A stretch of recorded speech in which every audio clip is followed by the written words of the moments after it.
Bonjour à tous, j'espère que vous allez bien. Je reviens vers vous suite au post que j'avais laissé sur ma page Facebook professionnelle la semaine dernière au sujet de nos guides et je posais la question de savoir si vous connaissiez le nom de votre guide puisque je venais moi-même de découvrir le nom de mon guide spirituel.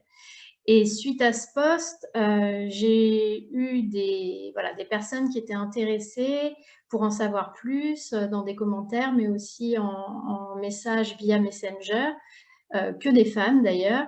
Et je me suis dit que ça pouvait être sympa de vous répondre plutôt en vidéo, plutôt que de vous faire un long article ou un long texte à lire sur le sujet. Donc voilà, donc j'ai essayé de compiler vos questions pour y répondre là, maintenant.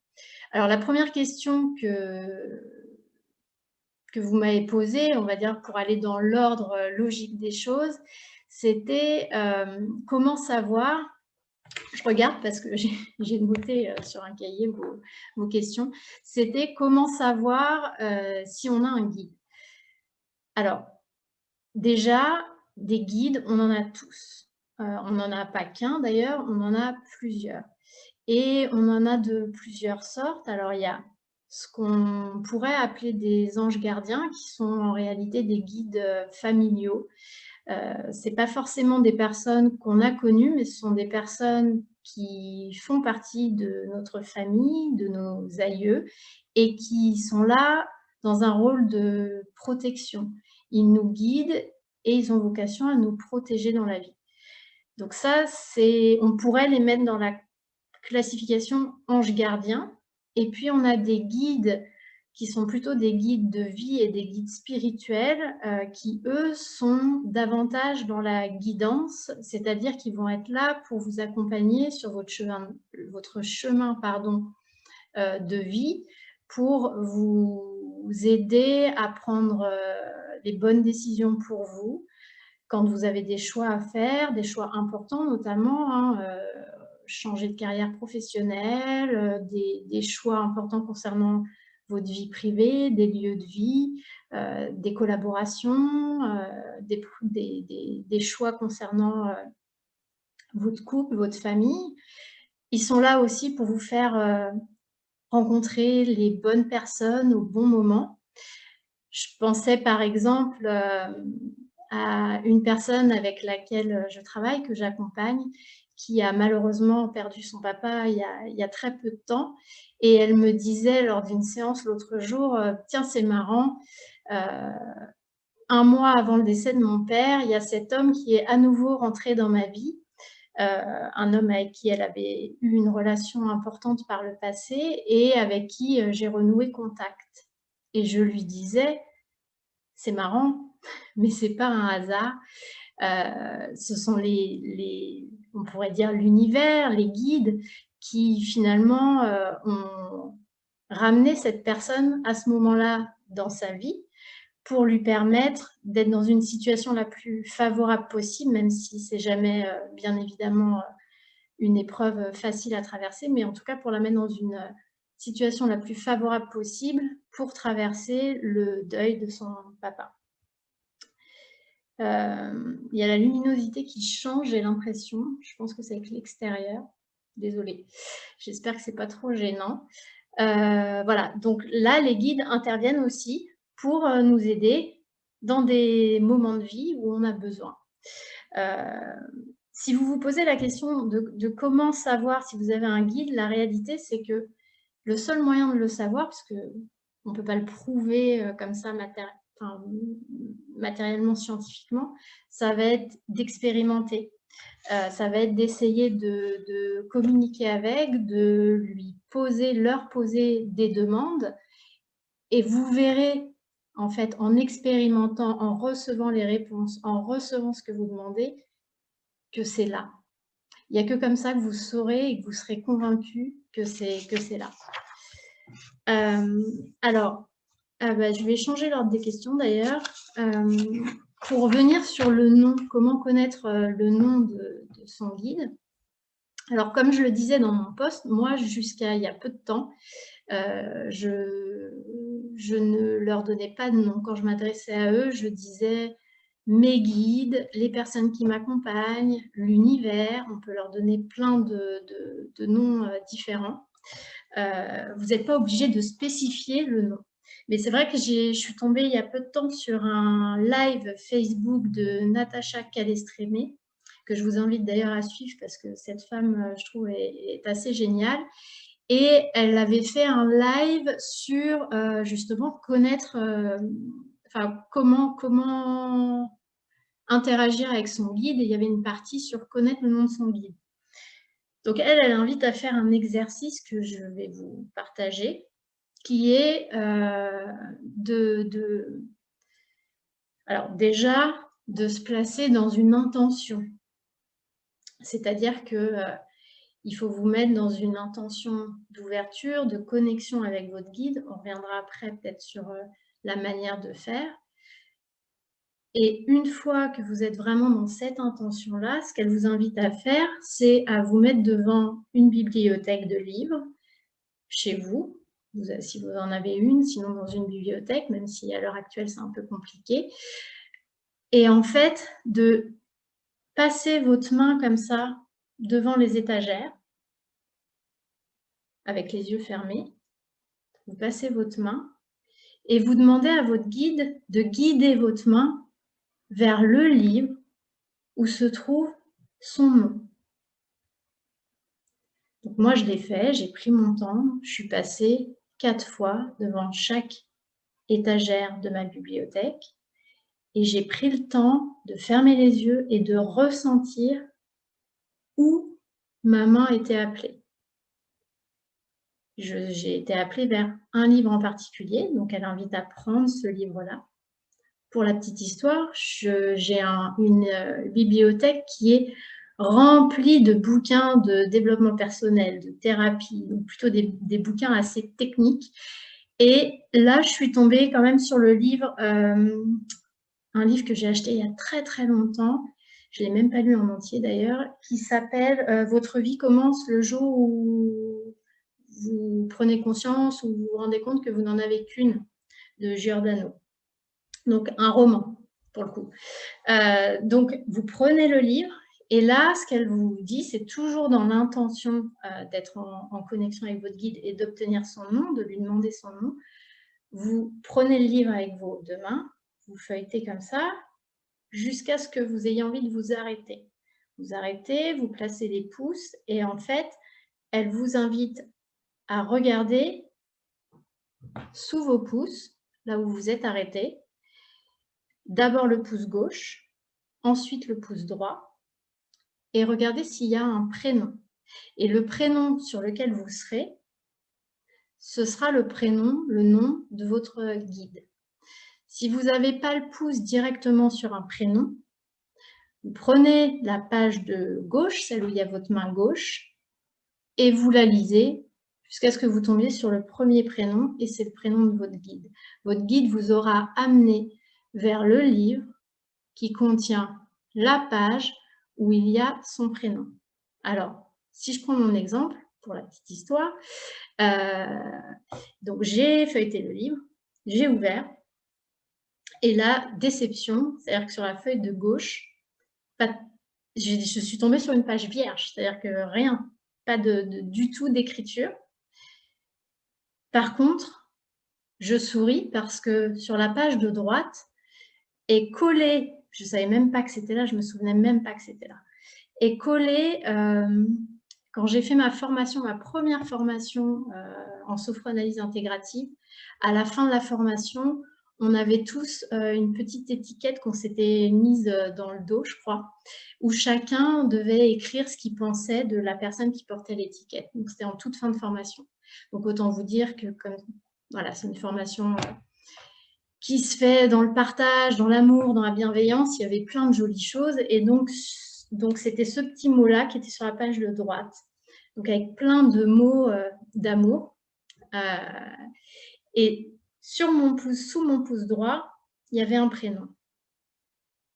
Et du coup, c'était hyper fort parce qu'il y avait ce prénom et de l'autre côté, il y avait tous ces messages d'amour.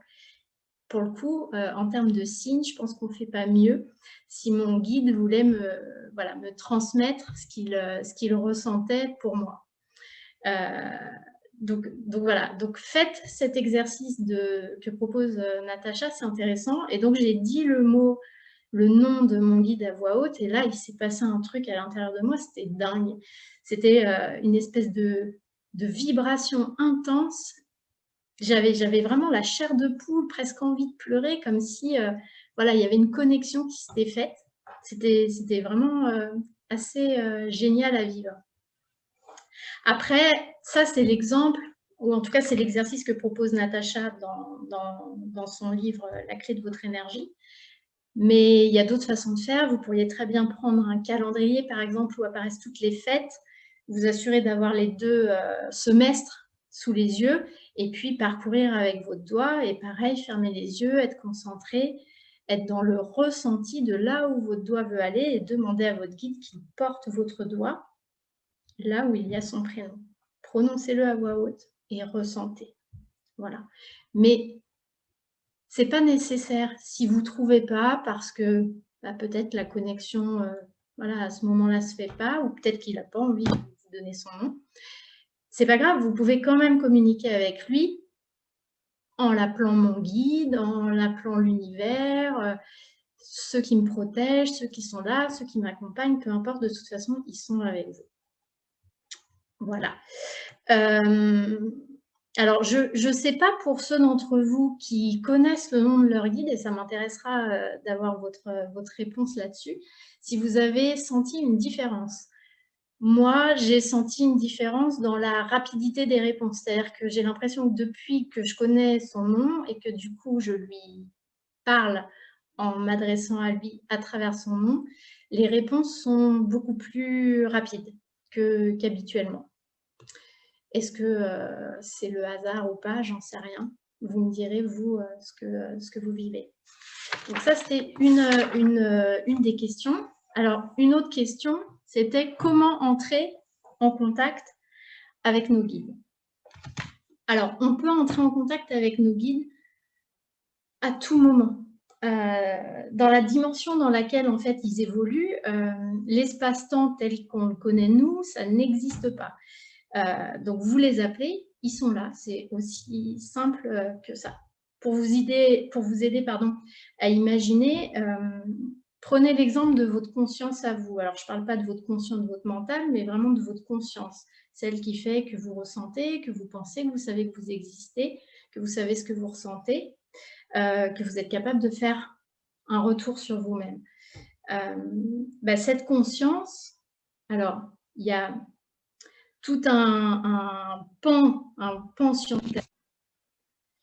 Alors, ça a bugué. J'espère que je vais réussir après à faire un montage des deux. Donc, j'étais en train de vous dire, je vous parlais de la conscience et de vous dire que le postulat scientifique classique veut que la conscience soit produite par notre cerveau. C'est ce qu'on appelle la conscience neuronale. Et depuis plusieurs décennies, il y a de plus en plus de scientifiques, de médecins qui, eux, sont plutôt en faveur d'une conscience extraneuronale, donc qui, du coup, n'est pas produite par le cerveau, mais est réceptionnée par le cerveau et vient de l'extérieur. Voilà, c'est quelque chose qui est indépendant de notre corps, et ce qui est d'ailleurs validé par tous les témoignages qu'il peut y avoir en termes d'expérience de mort imminente. Et puis également la physique quantique qui aujourd'hui vient valider cette approche de la conscience. Bref, c'est comme si notre cerveau, en fait, était une sorte de récepteur de notre conscience. Alors, je vais reprendre un exemple qui est fréquemment donné, je ne sais pas si vous l'avez déjà entendu, mais c'est comme si notre cerveau était un poste de télé. Il y a des ondes dans l'air, le cerveau réceptionne les ondes et ça vous donne un programme que vous avez sous les yeux et que vous regardez. Le jour où votre cerveau, le poste de télé, est cassé, les ondes, elles sont toujours là, dans l'air, elles sont juste plus réceptionnées à ce moment-là par votre poste de télé. Donc, le poste de télé est cassé, mais les ondes qui génèrent les programmes sont toujours présentes et avec un nouveau poste de télé, vous reverrez à nouveau un programme. C'est pareil avec votre cerveau, c'est pareil avec la conscience. Et donc, les guides, ce sont des consciences qui sont là, qui sont autour de nous, et simplement, vous les appelez, ils viennent. C'est tout. C'est aussi simple que ça. La troisième question était comment faire des demandes à mes guides. Alors, comme je le disais, il n'y a rien je regarde vite fait les notes que j'avais prises, mais il n'y a rien de spécial à faire. En fait, ils sont là tout le temps avec vous, vous demandez, ça vient. Par contre, si vous n'avez pas l'habitude, ce que vous pouvez faire, c'est essayer de vous mettre dans un état d'ouverture pour pouvoir justement entrer en contact avec vos guides. L'idée, c'est de vous mettre dans un état de conscience un peu augmenté, comme on peut le faire d'ailleurs en hypnose humaniste. Et vous pouvez, par exemple, l'idéal, ce serait de vous prendre un temps pour vous, de vous poser, vous allumez une petite bougie, vous vous mettez au calme, vous fermez les yeux, vous respirez profondément. Vous pouvez vous mettre des écouteurs avec une musique relaxante ou avec du tambour chamanique ou avec une induction en hypnose humaniste. Je vous mettrai un lien d'une induction faite par Olivier Lockert, qui est le fondateur de l'hypnose humaniste.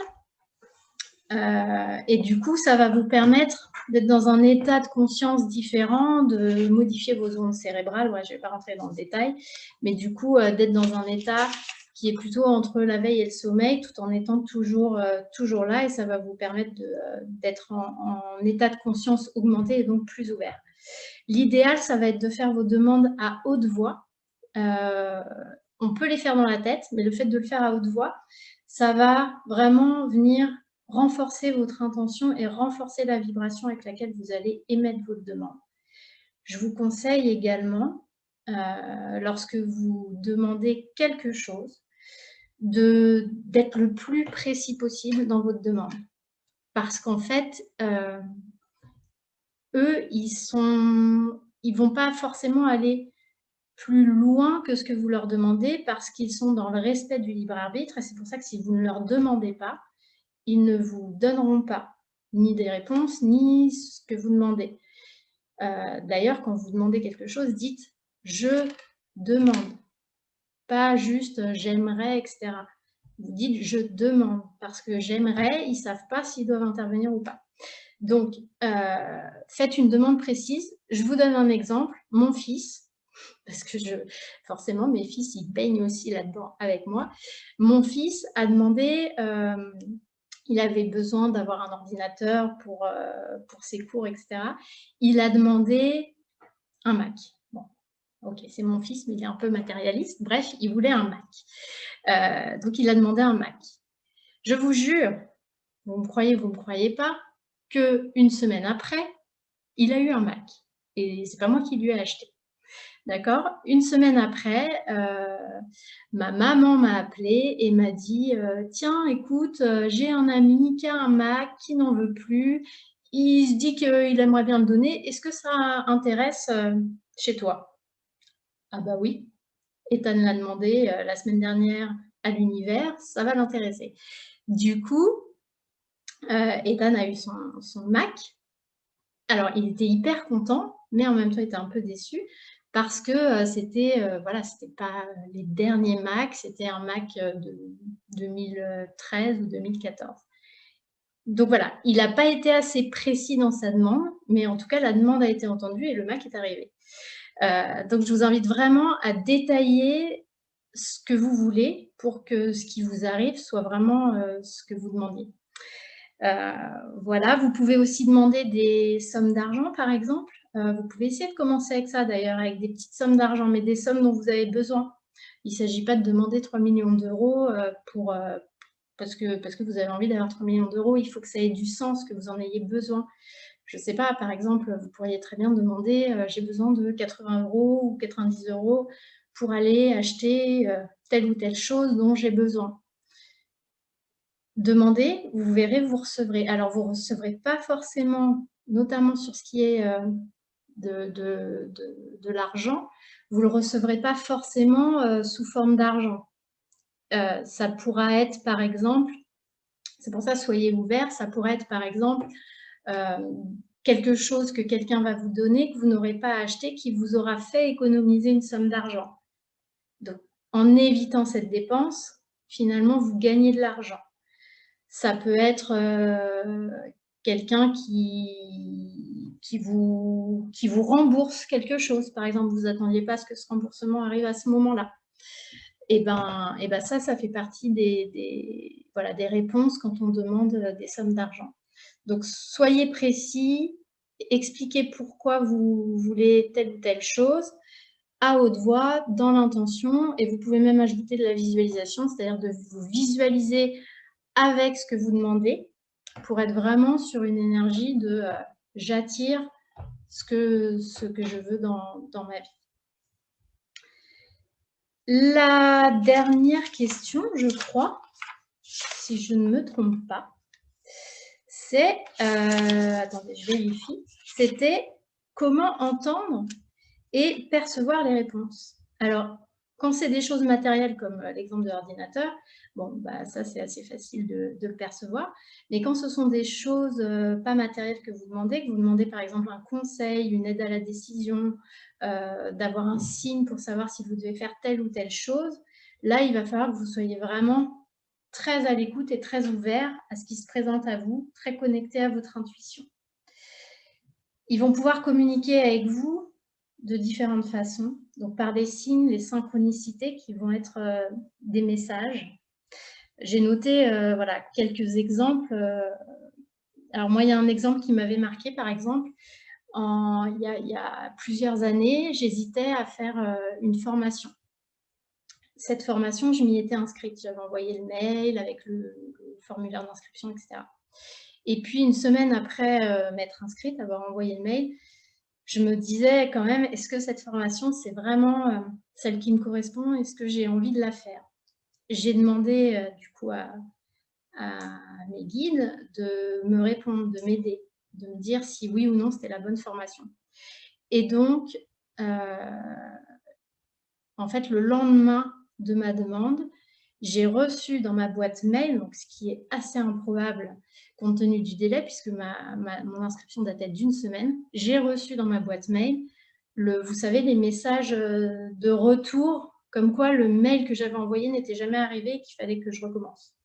Ça arrive quand on se trompe d'adresse email, par exemple. Je ne m'étais pas trompée d'adresse email, c'était la bonne adresse. Je ne sais pas pourquoi, mais j'ai reçu, donc une semaine après, ce message me disant que le mail n'était jamais parvenu à son destinataire. Bah pour moi, la réponse, elle était claire en fait à ma question. C'était que je ne devais pas faire cette formation. Donc, j'ai repris mon dossier d'inscription et puis j'ai commencé à chercher autre chose. Donc, ça peut arriver par ce genre de choses.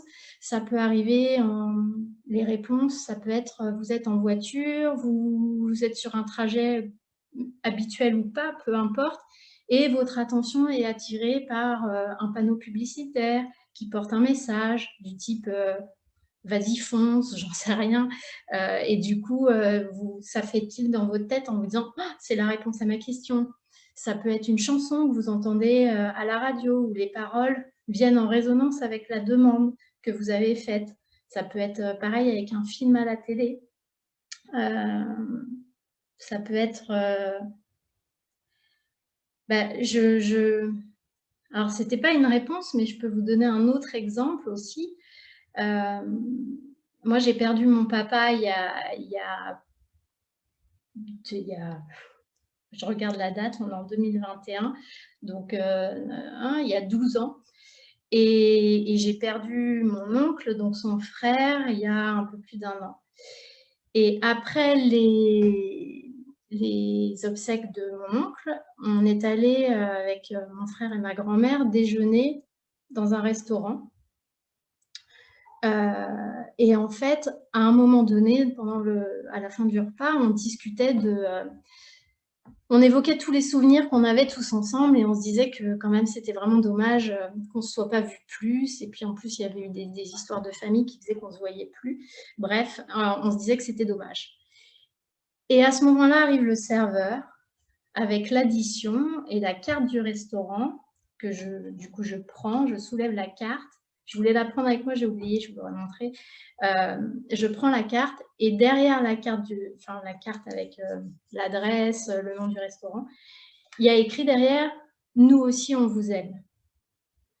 Quand j'ai vu ça, bon, j'ai été hyper touchée et pour moi, c'était tellement évident que c'était mon père et mon oncle qui nous envoyaient un message. Alors, bien évidemment, j'ai entendu le « bah non, on est au restaurant, c'est la même carte pour tout le monde, c'est leur carte ». Oui, on est d'accord. Sauf que les guides, les anges gardiens, sont capables d'influer sur notre conscience, puisqu'entre consciences, on peut communiquer. Donc, si on a choisi ce restaurant-là, dont la carte portait ce message-là, ce n'est pas un hasard, c'est parce qu'eux avaient envie de nous passer un message à travers la carte de ce restaurant. Donc, on a été poussés à aller dans ce restaurant-là. Donc, c'est ce genre de choses. Connectez-vous à votre intuition, à votre ressenti. Ressentez les choses, soyez ouverts. Ils ne communiquent pas avec nous par la voie matérielle. Ils communiquent avec nous par des voies beaucoup plus subtiles. N'hésitez pas à faire beaucoup de méditation, d'ouverture, de conscience, des inductions humanistes. Ça fait beaucoup de bien en plus. N'hésitez pas à faire tout ça. Je vérifie que j'ai rien oublié. Oui, alors les réponses, ça peut aussi être, si quand même, juste par rapport à l'intuition, ça peut être des pensées que vous avez, des images qui vous viennent de manière assez fulgurante et vous savez que c'est ça. Vous le ressentez en fait au fond de vous, c'est vraiment à l'intérieur. Et ça peut être aussi par les rêves. Vous pouvez avoir les réponses qui arrivent par les rêves.